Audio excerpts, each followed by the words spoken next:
Thank you everyone again for joining. Good morning, good afternoon, good evening, wherever you're joining us from. I'm Mohsen Gul, or you can call me Mo, and I'll be your moderator today for the next 75 minutes or so.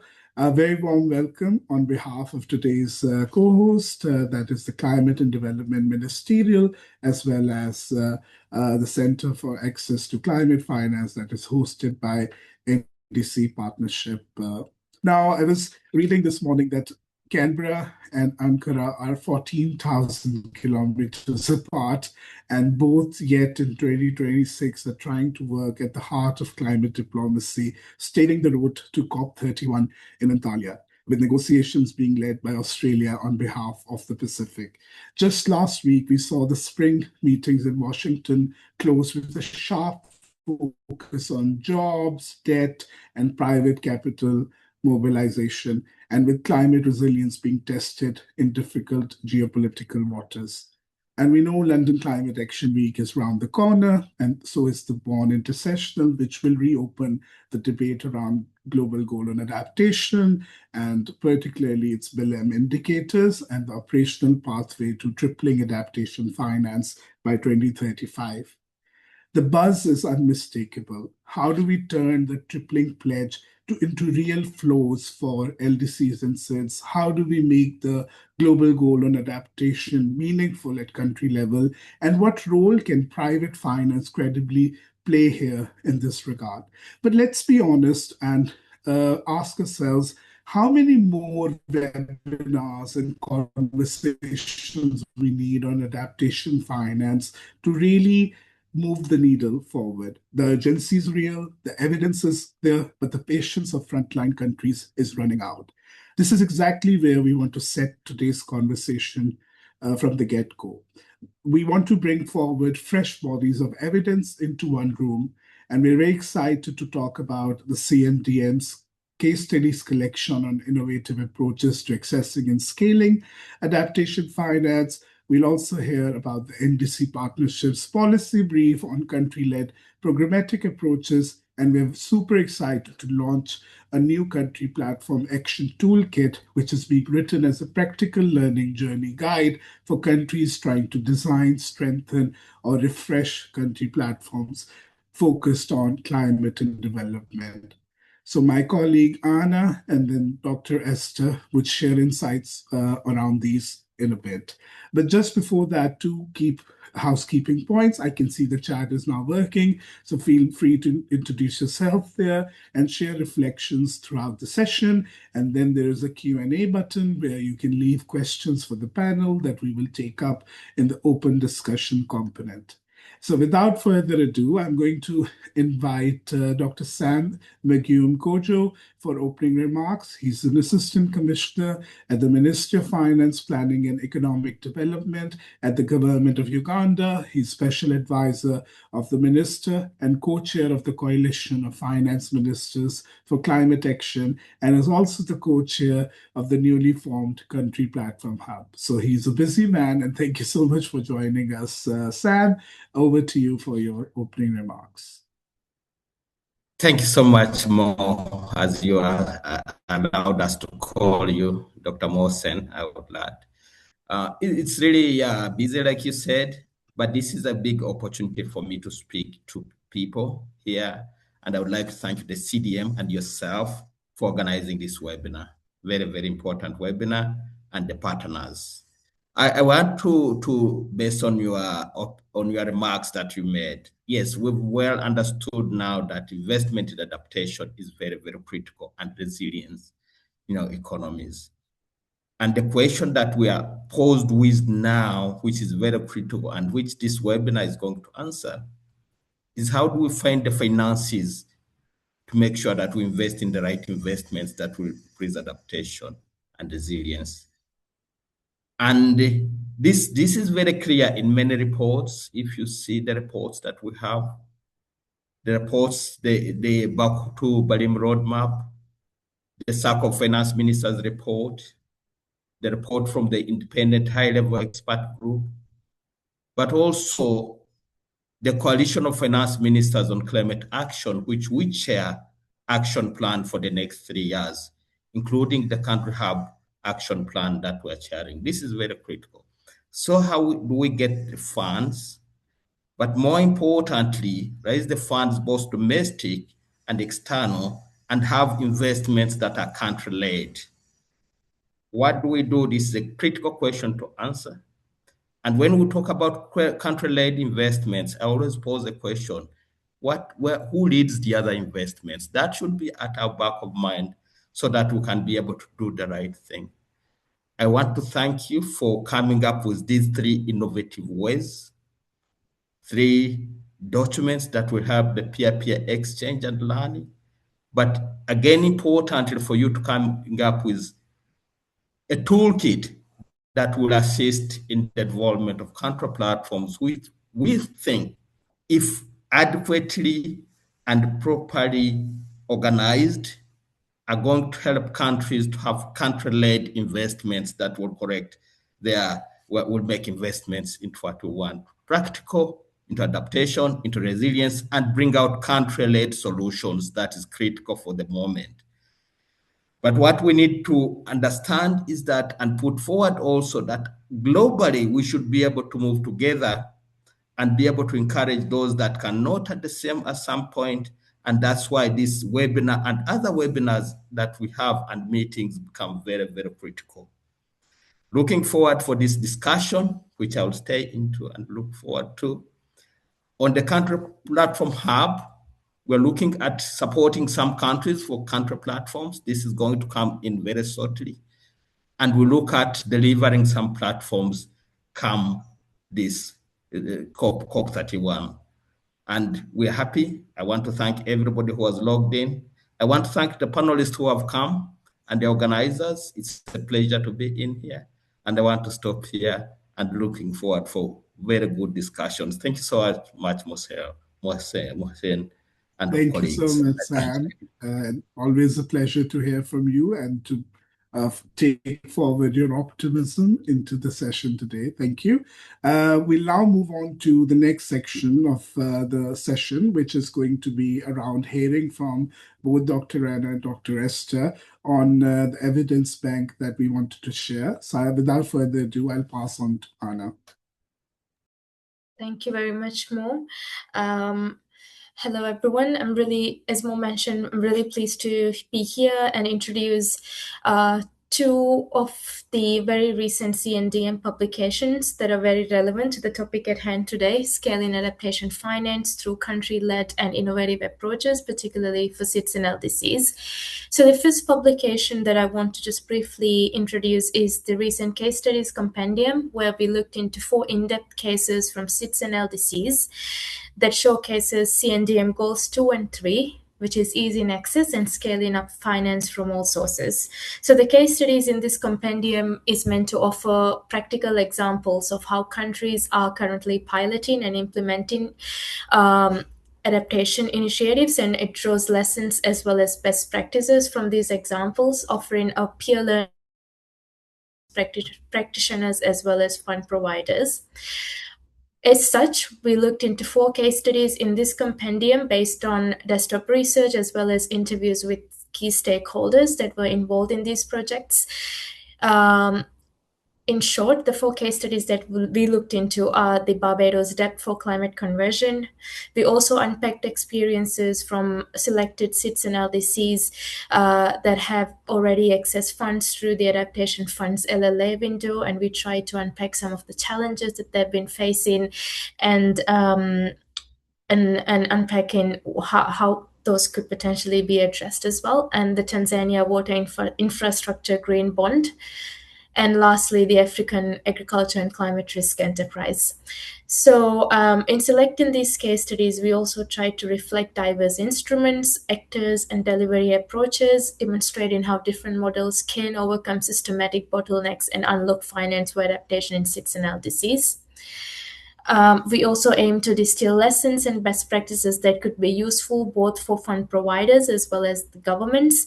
As such, just to very briefly highlight some of the kind of key overall lessons that that you would see from this publication include the need for cross-ministerial coordination and dedicated technical capacity to accelerate decision-making and ensure finance aligns with national resilience goals. And the case studies also demonstrates how local ownership, advisory supports, and community engagement significantly improves the quality of project proposals as well as the delivery of finance, and also showing how dedicated technical capacity building in these countries really enables local actions and allows subnational entities to leverage finance that really works better for these communities. And also demonstrates how embedding adaptation finance within the national public finance management systems ensures sustainability, accountability as well. And also showing how innovative approaches such as guarantees and instruments such as guarantees, blended finance, debt clauses as such, when designed appropriately, could potentially reduce investment risks and mobilize private capital to scale up adaptation finance as well. So I wouldn't really go into the details, just to keep it short and sweet here, but please feel free to download the document here by scanning the QR code to read more on this. And the next publication, just very briefly, could we move on to the next slide, please? Yeah. Is, as Mo mentioned, is just really fresh off the press, which we just launched yesterday, which is the Country Platforms Action Toolkit. This one speaks directly to the CNDM Goal 1 on programmatic approaches to financing. As Mo as well as Sam has mentioned, with country platforms being really the headline lately, and with many SIDS and LDCs also looking into designing and implementing such platforms, this toolkit is designed to provide a very practical step-by-step guidance for countries that want to design, that want to strengthen or refresh their platforms that is fit for purpose, particularly for their contexts. It's written for practitioners who are, as well as governments who are already facing the real constraints such as limited staff time, complex politics around these, donor pressures, as well as debt concerns, especially in communities that are really grappling with the severe impacts of climate change. And what's really important to note here is that it's not a prescriptive one-size-fits-all blueprint, but it's really meant to provide an adaptive approach, and countries who are reading, so people who are reading this could really adapt, combine, or skip elements to fit their context. So it's designed in a very adaptive manner. It's also grounded in lessons from some early movers, such as from Rwanda, Vanuatu, Uganda, as well as Life AR countries and Colombia. So we've designed it in a very practical manner, and we're hoping that this is really helpful, especially for those aiming to implement platforms in SIDS and LDCs. As you can see here, you can scan the QR code to read more on this as well. And now I'll hand over to Eszter to come in on the next publication, please. Yeah. Thank you so much, Anna, and also welcome everyone, also from my side. Maybe before giving you an overview of the policy brief of our new knowledge product, let me also quickly introduce the NDC Partnership and the Center for Access to Climate Finance. The NDC Partnership is a global coalition bringing together more than 260 members, including more than 140 countries, developed and developing, and more than 120 institutions to deliver on ambitious, transformational climate action that helps achieve the Paris Agreement and drive sustainable development. Since 2024, the partnership also holds the Secretariat of the Task Force on Access to Climate Finance. The task force itself is a global initiative aiming to improve access to climate finance for climate vulnerable developing countries, and it's co-chaired by UK and Uganda. The Center for Access to Climate Finance is an initiative of the task force aiming to provide thought leadership through gathering and sharing best practices. I know it's a lot of initiatives, but I thought it's important to give you this overview also to understand our ecosystem a bit better. It is also important to note, I believe, that both the center and the partnership are country demand driven. Based on the requests and the interest that we saw in our network, the center developed a policy brief, which I'm presenting today, and you can access through the QR code. The policy brief highlights the different ways in which country-led programmatic approaches can be deployed to leverage and scale adaptation financing, showing how these approaches can mobilize public and private finance, both domestic and international, by coordinating among key stakeholders. We are using the terminology country-led programmatic approaches to refer to integrated long-term financing anchored in national priorities and implemented through coordinated multi-stakeholder frameworks. This is our definition, but there is obviously no single definition for country-led programmatic approaches. To elaborate a bit on this, an important characteristic for us is that these frameworks move beyond fragmented project-based financing models and provide a coherent structure through which countries plan, sequence, and finance investments. These approaches also work with multiple stakeholders and use diverse capital to support national and community priorities.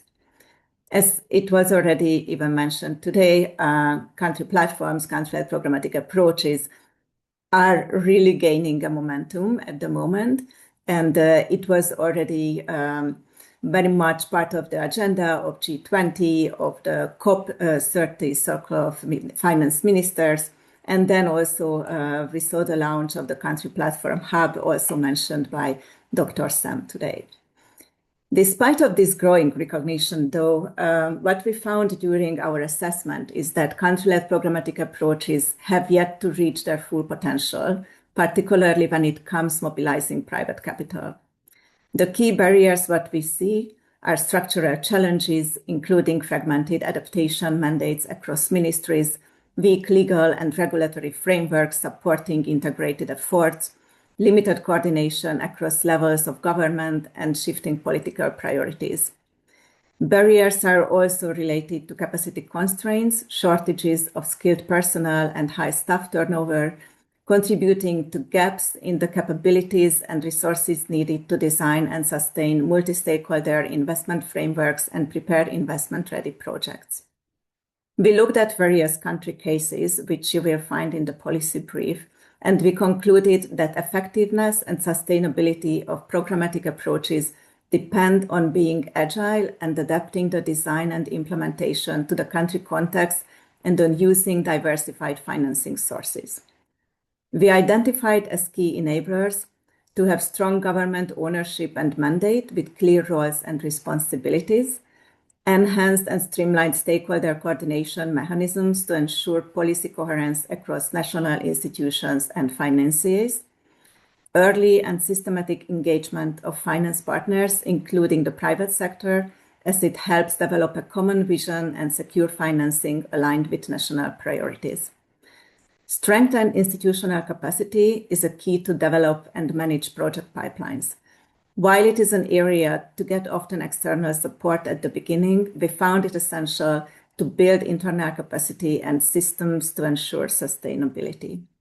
Finally, we also observe that a whole-of-society approach is essential for effective country-led programmatic adaptation because climate risks are experienced most acutely at the local level. With national coordination remaining central, systematically integrating subnational governments, local institutions, and communities into investment planning and delivery strengthens relevance, enhances ownership, and supports long-term impact. To read more all about these findings and the recommendations, to see the country examples, I very much encourage you to scan the QR code and download the policy brief. With this, I would like to thank your attention and hand it back over to Mo. Thank you. Thank you so much, Eszter and Anaa, for setting the scene so clearly.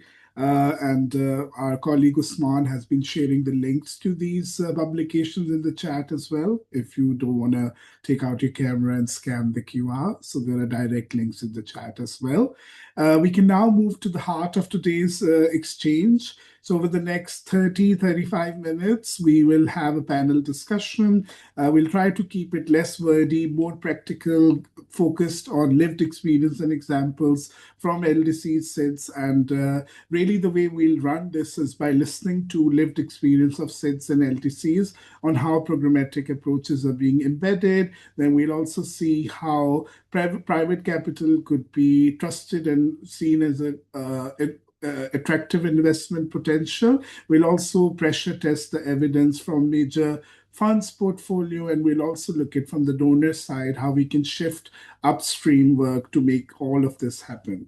And the panel, let me introduce, we are joined today by Claire Bernard, who's the Deputy Director General of the Planning Institute of Jamaica. We're also joined by Alex Mulisa, who's a Senior Advisor to the Rwanda Green Fund.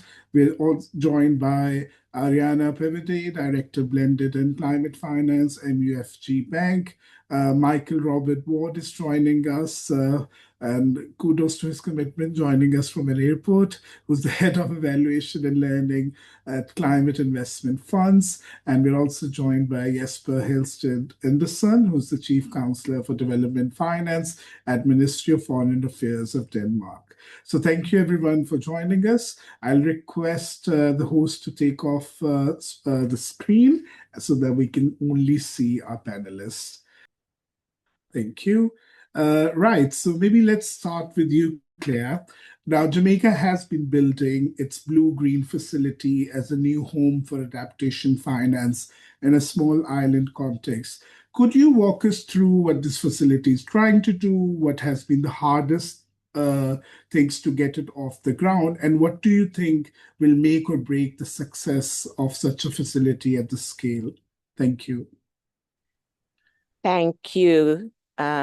Good day, everyone, and thanks to the sponsors for inviting Jamaica to share a bit about our blue-green facility, but equally to give us the opportunity to learn from our colleagues here. So I want to start by saying that for us, and I suppose for all SIDS, the process of accessing climate finance can be slow and iterative. Our fund was initiated in 2023 as part of an IMF-supported resilience and sustainability facility.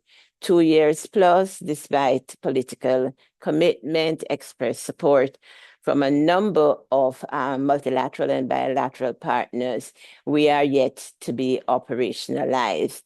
Now, very quickly, there are 3 interlinked strategies which we consider relevant to SIDS and which we are employing in the design of our fund.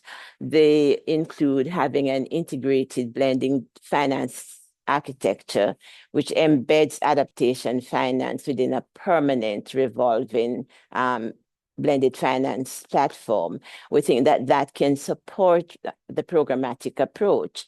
In our case, it combines concessional loans, grants, and repayable grants to address some of the adaptation barriers across the full project cycle, and obviously moves us beyond the kind of project-by-project approach. Another strategy we are employing is really crowded in private and public sector actors to de-risk investment for adaptation. And so the fund is designed to explicitly innovate by blended finance principles to adaptation rather than to mitigation alone. And so through concessional on lending to financial intermediaries and ministries, departments, and agencies, we're hoping to lower capital costs, to extend tenure, and reduce collateral requirements. The third strategy for us is really locally anchored inclusion-focused adaptation. And here we are advancing innovation by channeling, well, we hope to do so, adaptation finance to local and climate vulnerable actors. In this regard, we have what is called a community support facility and a targeted grants window to support rural enterprises, micro and small medium enterprises, and other vulnerable groups to become investment ready. And also to be able to recover from shocks like the recent hurricane we had. Heaven forbid we have another of the type, and also to adopt climate resilient practices. Now, we consider this locally led approach to be important because in SIDS, climate impacts, as you understand, are usually localized, and many community level agencies do not have the kind of technical experience nor access to the resources to help them to move forward. We've had some challenges. As I said before, we're still at the design stage and have not yet been operationalized. As such, most of our experience is limited to the design issues. So the team is grappling with the issues of how to structure a blended finance vehicle that can credibly finance adaptation investments in our context. Of course, looking at things like the high climate risk, the potentially long payback periods, and of course, the state of some of the institutions that we would want to engage. What is their liquidity like? What do their balance sheets look like? Of course, this has to be done in a context where the host organization has to ensure that the facility can operate off balance sheet while retaining, allowing them to be using their own fiduciary standards and safeguards and so on. And another challenge is how to align the concessionality with governance and other issues without facilitate crowding in, but without distorting the market. And naturally, the issue of how to calibrate the concessionality, as I indicated before, without distorting the market, how to design instruments that are suited both for the public sector, since we're targeting MDAs, and the private sector, how to sequence the loans and so on, how to build a useful and viable pipeline, and how to narrow the range of target sectors, because Jamaica is a climate sensitive nation, and most of our economic sectors, as well as the broader social sector, is considered climate vulnerable. And so we started out by essentially targeting maybe 5 or so priority sectors. But that has been a challenge for us in terms of getting initial financing. And so one of the things we're doing now is to see how best to adapt and narrow the range of sectors so that we can more readily fit into the financiers. Let's say, grouping and the kinds of risks that they want to take on.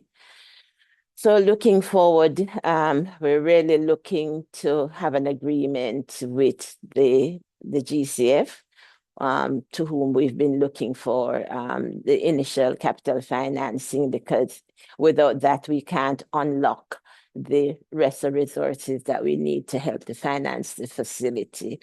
And we are looking to continuously engage the private sector because we want to ensure their buy-in from very early, and to see that we have a useful pipeline of investment projects, so that once we have all the agreements in place, we can hit the ground running, so that we can begin implementation and begin to demonstrate the usefulness of the facility. So I'll stop there. Thanks. Brilliant. Thank you so much, Claire. And we really hope to see something valuable and of great significance coming through this facility, and lessons for across SIDS as well. let's cross the ocean to an LDC context now. I'll come to you, Alex, now. So we know Rwanda is often held as a key example through the Rwanda Green Fund, and now with this newly launched Rwanda country platform for climate and development. In simple terms, what I want to understand from you is what has the Green Fund actually changed for Rwanda's adaptation delivery? And what does the new country platform will add on top of this, right? And what are some of the lessons that you can share through this work that would help other LDCs that are watching closely this new paradigm shift we're seeing around country platforms? Thank you, Mo. As always, a very engaging discussion ongoing here. Just wanted to share the experience of Rwanda Green Fund, which has been in operation since 2012, created out of a need for coherency. How do we deliver climate finance? It was at a time where the levels of funding for environment climate were really low, and the country was grappling with how do we effectively ensure sustainable development by, among other things, mobilizing finance for climate. At the time, it seemed unanimous that we needed a climate fund, which was set up, of course, grounded in the national strategy that we have come to call Green Growth Climate Resilience Strategy, our long-term strategy, actually. And the Rwanda Green Fund became the financing pillar, the principal financing pillar for that. So considering the need, considering the challenges that Claire has just highlighted about the access to finance, by the way, we talk of access, but some of the challenges I hopefully will highlight is also, even when finance is available, deploying it creates its own challenges. So, but to keep to the script, Rwanda Green Fund came on board, was very well received across the board, both from national counterparts and the development partners. And was able to mobilize significant financing thanks to the partners at the national level, UK government, German government, Sweden. They were all part of the fraternity, if you will, that rallied around the young fund to rise to the level that it has. But it soon ran into significant challenges of project by project delivery mechanism, which was not meeting the sustainability and the impact credentials that everybody wanted to see this fund deliver. Just to fast track, in 2022, in 2017, we engaged the Climate Investment Fund and developed a program. Those were our humble beginnings in the programmatic transition, which took a decisive turn following the Glasgow meeting, where we were selected as part of the pilot for the programmatic approach under the Task Force on Access to Climate Finance. Since then, we were able to actually move much more quickly to adopt the programmatic approach based on the experiences that we had learned out of the almost 10-year experience that the fund had gone through. So that is one critical lesson that we learned. For countries that are grappling with this, you actually need some experience to be able to know what the country is being challenged with. At this point, there are a number of areas that I can cut. So there is the coherency, which was created by the Green Fund, the efficiency through programmatic delivery mechanism, which we have come to learn since even the PPCR and the FIP of 2017. So we picked lessons from that to be able to take forward our programmatic approach to where even when the dialogue around the country platforms were coming, we had no doubt that what we had been doing belonged to a country platform, and all we needed to do was a reorganization of how cross-sectoral coordination could be enhanced. And something that was very defining even at that point is the fact that the programmatic orientation was so critical to even bringing the Minister of Finance on board, which, to be quite candid, had cold feet about to, getting mixed into this. The Minister of Finance used to look at itself as a development ministry, and therefore climate would be kind of creating a bias within their oversight role as the planning and budgeting ministry. So luckily enough, as we speak right now, the country platform, much as it was launched at COP30 by the Minister of Environment, it has quickly been handed over to the Minister of Finance as the overall coordinator through what we call the country climate cluster, the climate finance cluster, as part of the public finance management.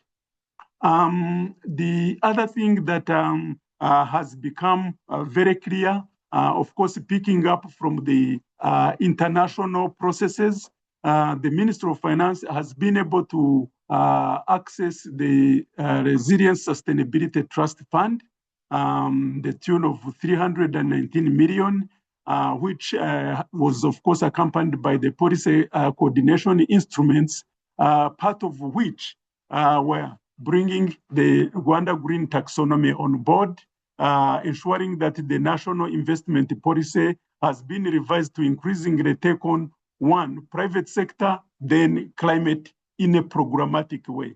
So those are some of the things that we can share that are key lessons when momentum is being driven in the right direction, which started with the Rwanda Green Fund, as you asked more. All those things that started with the momentum around the Rwanda Green Fund, the favorable positioning, both at the national level, regional, and global level, not because of anything else, but because they were doing something right. One, most of the projects, I should say around 80% of the projects that we initially financed were in the adaptation space and were directly benefiting communities to be able to build resilience and adaptive capacity. That is one. Number two, immediately, I think, and I repeat this point from Claire, the fund realized that without the role of private sector, we cannot really build into the scale that is needed to address climate challenges. And that is what the design of the fund initially had the 20% allocation to private sector for all resources mobilized with a view to bringing private sector on board.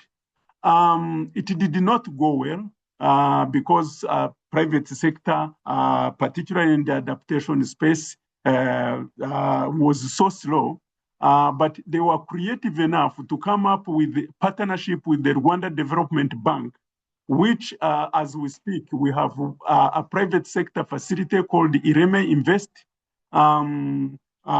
And right now, the challenges are still there in terms of attracting interest groups, particularly private sector, to uptake the Ireme Invest resources.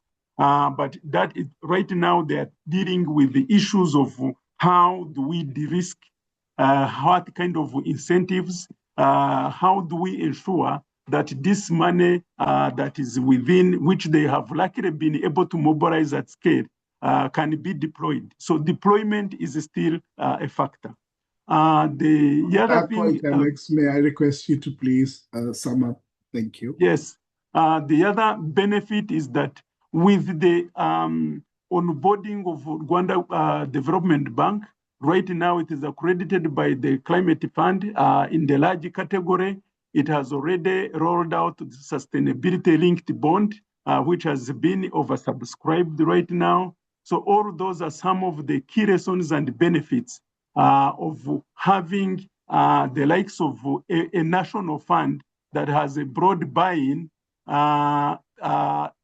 with a keen focus on how we can do things better, which in this case has been efforts that brought the private sector right in the mix. And we believe, and this is the final point, that the Rwanda Green Taxonomy, which amongst the few has actually adaptation as some of the priority sectors targeted, is going to open up further opportunities going forward, despite the challenges in the climate space, climate landscape that we all know of. So I leave it at that, and happy to be part of this and to learn from the colleagues. Yeah. Thank you so much, Alex. Always very succinct and inspiring to hear you. And picking on 2 points, Claire mentioned how bankability or project pipeline needs to be developed. You mentioned access is not just the problem, deployment is. De-risking is a big problem, right? And how we can make it attractive for private capital to come in, but equally, how can it be done in a way that LDCs and SIDS can trust the process, right? So I'm going to bring Ariane in, unless she's not in the call right now. Maybe we can move on to Michael then.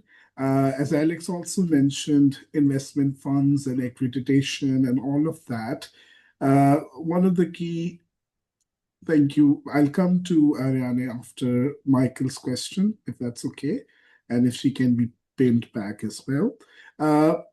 And we know climate funds have a big role to play here, right? They have this full portfolio view, and climate investment funds has been doing this across many countries in many years. So from your perspective, what are some of the biggest lessons in moving from one-off projects to truly programmatic country-led adaptation finance? And how do you see from your work in SIDS and LDCs, what has genuinely worked and what is still so difficult and harder than expected to work on? Thank you. Thank you very much, Mo, and to the organizers of the event, and of course to all of the participants. It's great to be here. So I'll draw a little bit on SIF's evaluation experience, and particularly independent evaluations from work going back to 2008 with SIF's programmatic approach. Really relieved that a lot of the things that I will share align really well with the case studies that Anna mentioned, many similar kinds of issues coming up. And just very happy to hear Eszter highlight the importance of the programmatic approach and transformational change, as they're both areas that are important to the climate investment funds. So I think one of the things that we're seeing across all of the evaluations is that the transition from project-based to a kind of programmatic country-led adaptation hinges less on design, although the design intent is important, and more on 3 underlying conditions that I'd like to just kind of highlight. The first is around resource predictability. The second one around institutional anchoring, and it's been mentioned a couple of times, Alex mentioned it, and the implementation continuity. So just in terms of resource predictability and scale, our independent evaluation of the pilot program on climate resilience that Claire and Jamaica were very much a part of, and that we had a meeting in Jamaica last year to kind of think through with many country partners. I think that what the PPCR evaluation demonstrated was that the programmatic approach is most effective when countries are given a defined resource envelope linked to a national investment plan. And this creates the incentives for cross-sector coordination and enable sequencing of interventions, including policy reform, capacity development, and investments, rather than isolated project delivery. And I think that without this predictability, programming tends to revert to opportunistic project-driven pipelines. Also a point that Alex highlighted in his presentation around Rwanda's experience. Second area I'd like to touch on is this institutional anchoring and coordination capacity. The programmatic approach evaluations all show that outcomes are significantly stronger where coordination is embedded in central government institutions, typically ministries of finance or planning, rather than sectoral or project-based units. This is critical for aligning the adaptation investments with national development plans, budget processes, and NDC and NAP frameworks. Where coordination mechanisms are weak or externally driven, fragmentation seems to persist, even within nominally programmatic portfolios. Third point I'd like to touch on is this integration of stakeholder engagement into decision-making systems. People have mentioned whole of society approaches. I think that as we kind of work on this notion of country-led or country platforms, we need to expand beyond country government. And the evidence that we're seeing is that stakeholder engagement indicates that participation is most effective when it's institutionalized within national planning processes, rather than treated as a parallel consultation exercise. Early stage engagement improves prioritization and feasibility, while weak engagement tends to surface later as an implementation risk, particularly in areas around land use, resilience, and community-based interventions. The last point I'd like to kind of highlight is the one on implementation and adaptive sustainability. There's a consistent finding across the pilot program on climate resilience and our other programs, forest investment programs been mentioned, is that moving from pilot interventions to systemic change requires sustained attention to institutional capacity, operations and maintenance, and knowledge systems. While the Climate Investment Funds has been effective in demonstrating resilience approaches and influencing policy, long-term sustainability remains constrained where these enabling systems are not embedded or financed. So we're seeing this a lot. We kind of see it in the design work, the programmatic approach, but sustaining that work across long terms is quite difficult.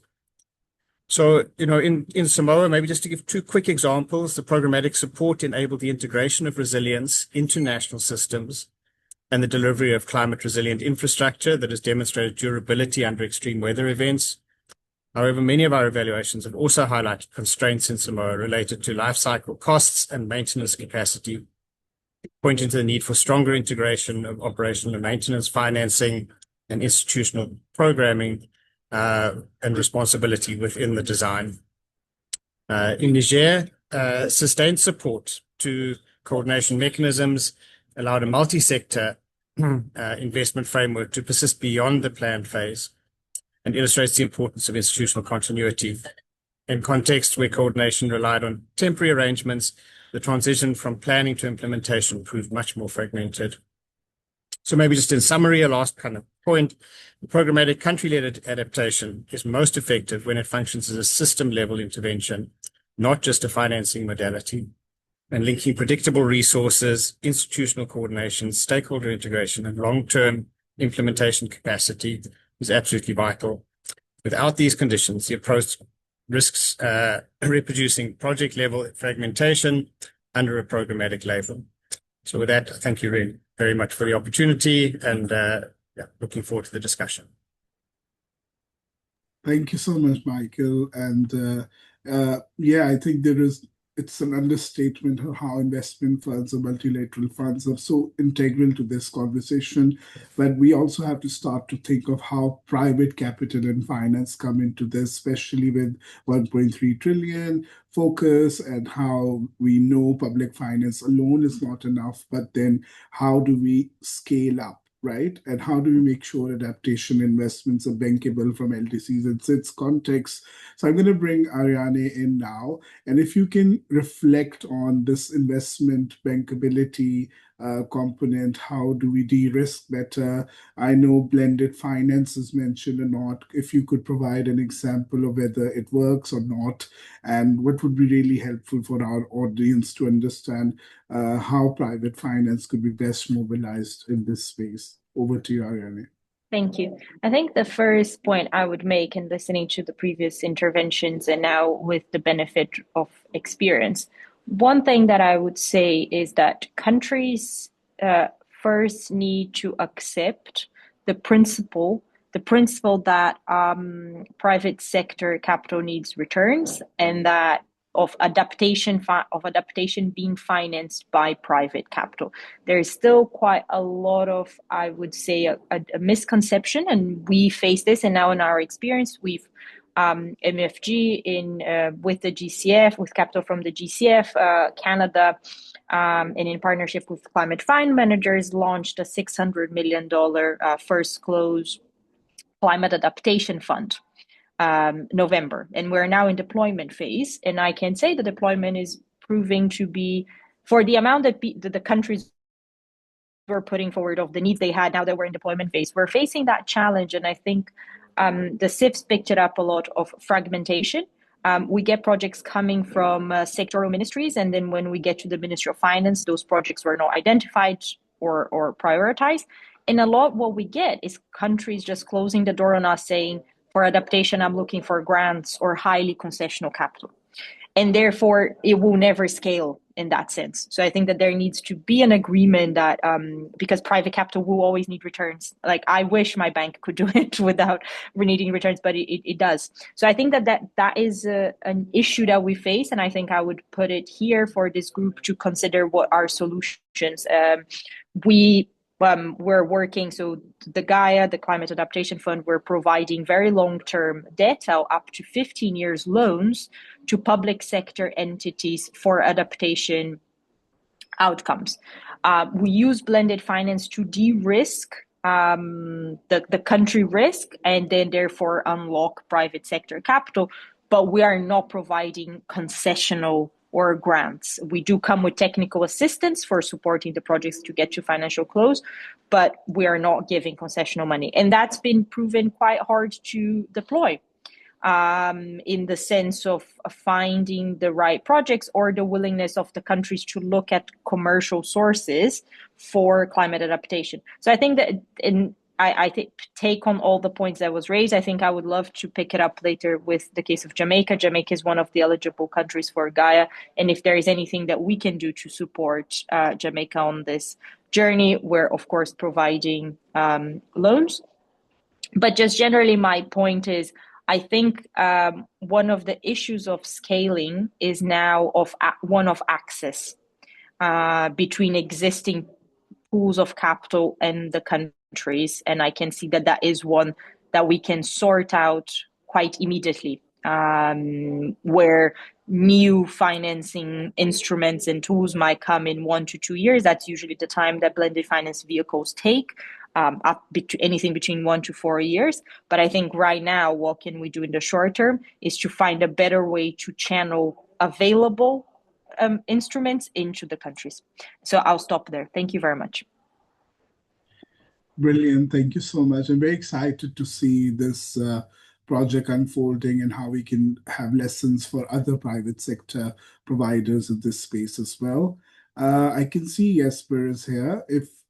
So Jesper, we've heard from SIDS and LDC, from a private bank, from a major fund portfolio. Each of these speak to a different part of the system. But as we know, none of them move alone, right? And especially, it's important, a lot of it lands at the donor's desk eventually or through the value chain. So from the donor perspective, I wanted to hear from you, what has to change upstream in how donors work or in the wider financing architecture to make the scaling of adaptation finance for LDCs and SIDS actually possible and not having the same conversation 10 years later? So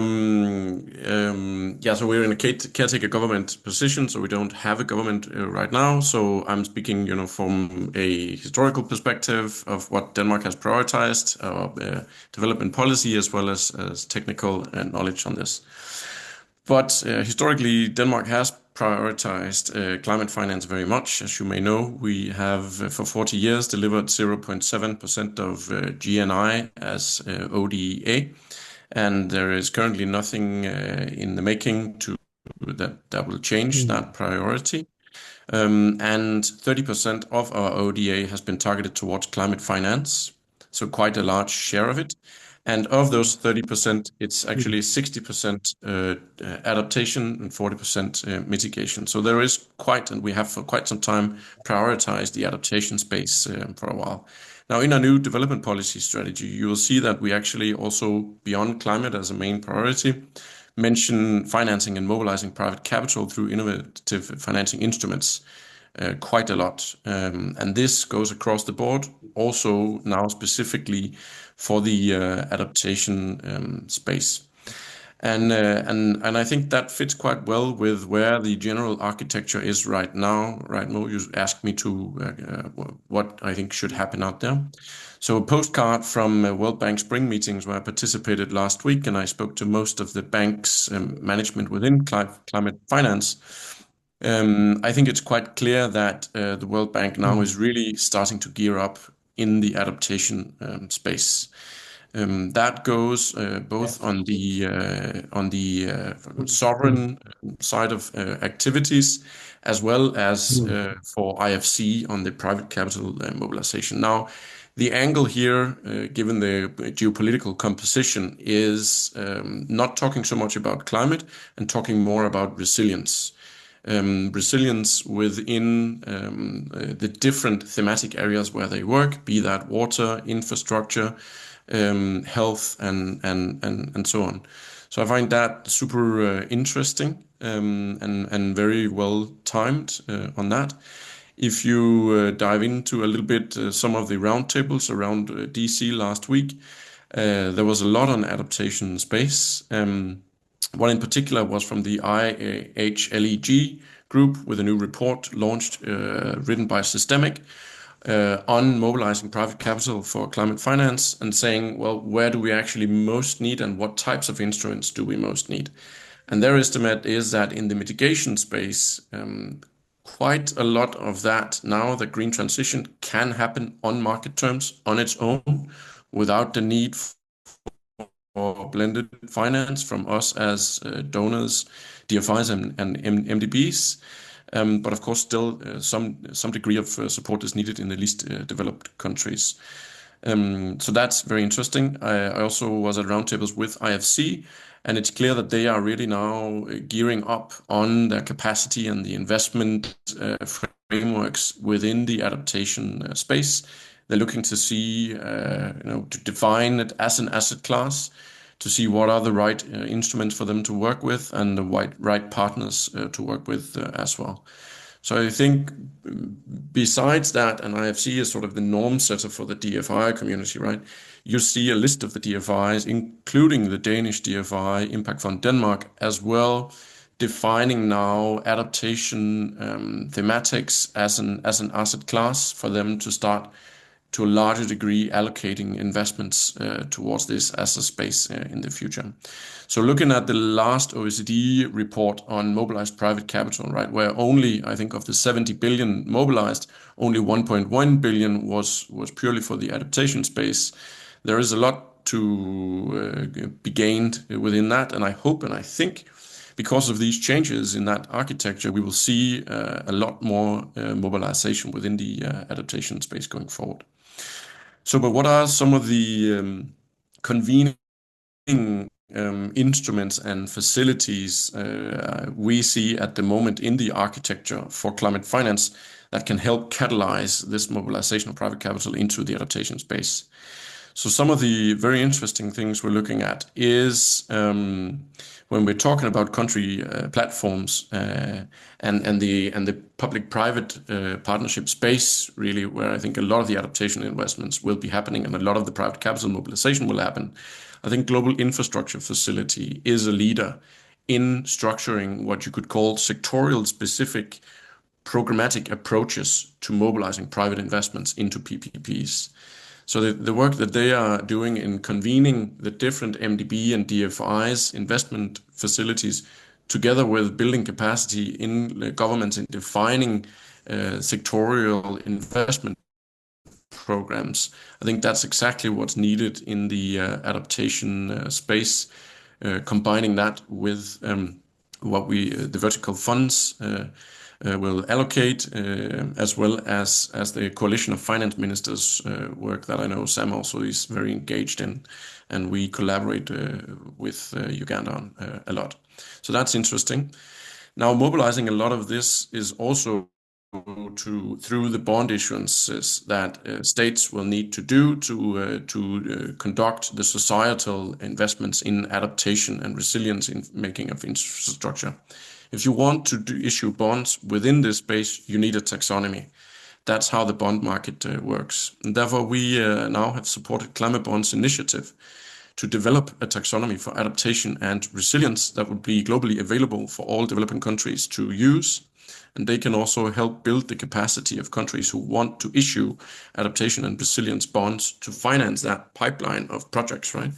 Going forward. And we expect that taxonomy to be ready within a year's time from now.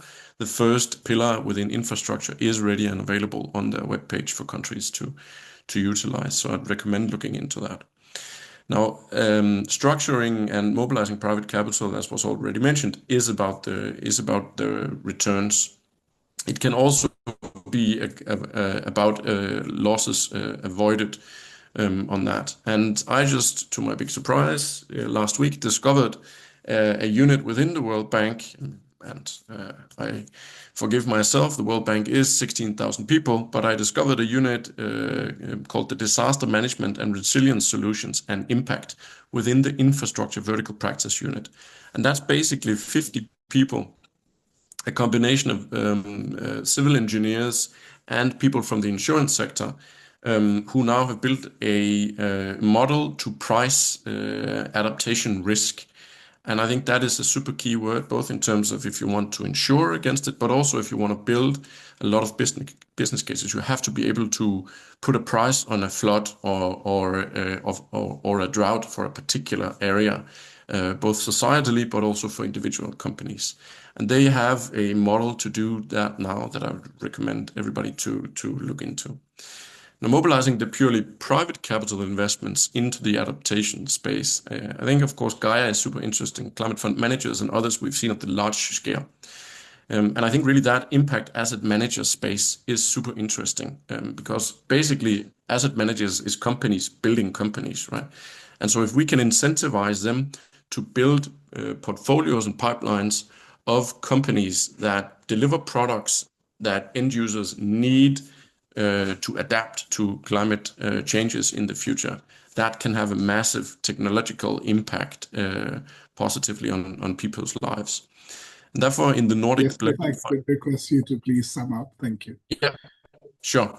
So the Nordic Blended Finance Alliance, IMCA, Investment Mobilization Collaboration Alliance, have tendered 40 million euros to asset managers now in concessional capital to see who can come up with the most mobilization for investments in adaptation. And we've received currently 50 proposals from asset managers. And to me, that itself is a good process result saying it is actually interesting for asset managers to invest in adaptation in the future. And so we hope to be able to mobilize quite a lot of private capital into that using IMCA.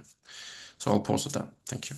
Thank you so much, Jesper. Excellent examples, and really looking forward to see how Denmark can continue to play a leader role in this space from the donor end. Michael, thank you for answering the question in the Q&A box. There's one for Claire. I'll give you 30 seconds or so to answer, Claire. But the question really is around how can CIF or multilateral funds serve as anchor investments in your proposed blue-green facility? I guess, how do we ask for money to the CIFs? I'm sorry, you want me to answer that now, Mo? Yes, please, go ahead. Okay, so right now the government of Jamaica has a proposal to the CIF. I think it was approved last week, if I'm not mistaken, for use of some additional PPCR funds. But the CIF has a new project, ARISE. I hope I have the acronym correct. And what we can do is to double check. So we have in Jamaica what is called a strategic program for climate resilience. We're also in the process of developing a national adaptation plan. Now, if we go to try to access resources through the CIF, those two instruments, I think, would be really important. So the Development Bank of Jamaica can link in with the Ministry of Finance and the broader climate change focal point network here.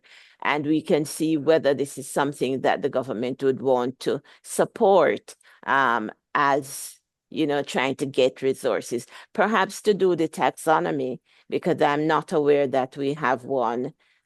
Maybe that's something that the CIF might be interested in assisting us in doing, Michael.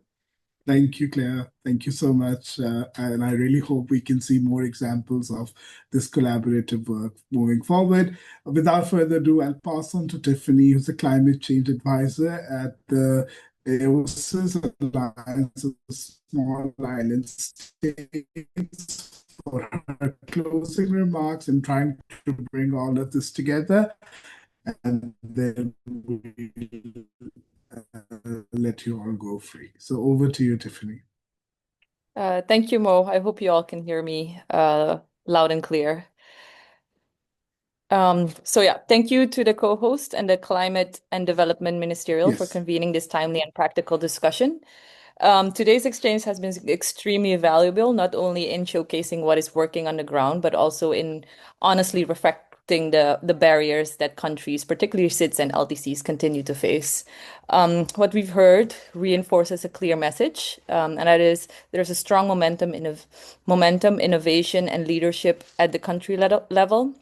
SIDS are already advancing integrated programmatic approaches, as we heard from Claire, and are aligned with national priorities, particularly through their national adaptation plans. These are not theoretical ideas. These are practical solutions in motion in every single SIDS that require partners who are committed to scale them up. At the same time, today's discussion also highlights that scaling these efforts requires a shift in how the international finance systems respond. Moving forward to long-term pragmatic approaches is not just desirable, but it is essential. It allows countries the time, predictability, and flexibility needed to deliver real resilience on the ground, and this reassurance to move beyond project-by-project approaches that we've heard from Claire as well. We also welcome the emphasis on country platforms and practical tools to improve access, noting that the application of these tools should always remain bottom-up and led by national priorities. Continued efforts to simplify processes, accelerate disbursement, and expand grant-based finance will be critical to ensuring that support reaches those who need it most and when they need it, which is why AOSIS has advocated for actions that will truly enable access, such as the mutual recognition of accreditation by multilateral climate funds, to ensure that the few SIDS direct access entities that attain accreditation from one fund are not strained in accessing other funds. Encouragingly, there is a shared recognition that the current system must evolve to better match the urgency of climate impacts. The commitment to scale up adaptation finance provides an important political signal.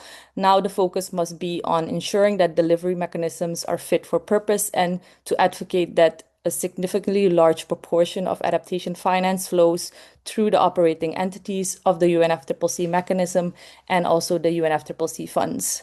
In that regard, the work under this ministerial, including the case studies that we just heard and the policy insights discussed today, plays an important role in bridging the gap between commitments and implementation. It is important to keep this dialogue open and ongoing as we move forward, and AOSIS stands ready to continue working closely with partners to translate these discussions into concrete progress, supporting country-led programmatic approaches, and ensuring that adaptation finance is accessible, predictable, and aligned with national priorities. Thank you again for this rich and constructive discussion, and invite to deliver these closing remarks on behalf of SIDS. Thank you so much. Thank you so much, Tiffany, and for the great summary as well. With that, we come to the end of today's session. We would have hoped to have more Q&A, but the time runs out, as always. But a big thank you to all the panelists and the audience, and a special thanks to Usman and the team at the NDC Partnership for partnering on this with the Climate and Development Secretariat.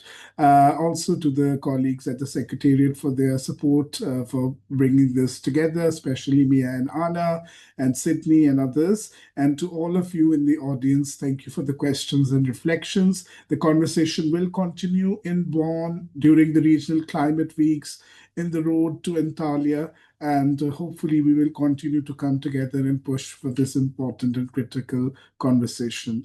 Take care, everyone, and thank you for joining.